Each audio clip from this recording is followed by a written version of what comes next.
എഴുത്തൂരും മുമ്പേൽ നമുക്ക് കാണാനായിട്ട് കഴിയുന്നത് പൗലോസിനുള്ള വാണിങ്ങുമായി താക്കീതുമായി അലീന മാറുകയാണ്. പ്രേക്ഷകരെ, പ്രിയ കൂട്ടുകാരെ, പൗലോസാണെങ്കിൽ ഒരുപാട് അലീനയെ ധിക്കരിക്കുകയാണ് എന്ന് കാണാൻ സാധിക്കും.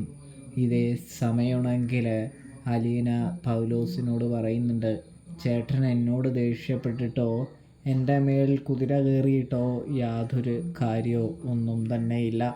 സത്യം പറഞ്ഞാൽ ഞാനിവിടെ ഉള്ളിടത്തോളം കാലം ചേട്ടന് ഈ കാര്യങ്ങളൊക്കെ അനുസരിക്കേണ്ടി വരുമെന്ന് പറയുന്നൊരു കാഴ്ച കാണാൻ സാധിക്കുന്നുണ്ട്. പ്രേക്ഷകരെ, പ്രിയ കൂട്ടുകാരെ, ഇതേ സമയമാണെങ്കിൽ നമ്മുടെ പൗലോസ് തലകുനിച്ച് അലീനയുടെ മുൻപിൽ നിൽക്കുന്നത് കാണാനായിട്ട് സാധിക്കും.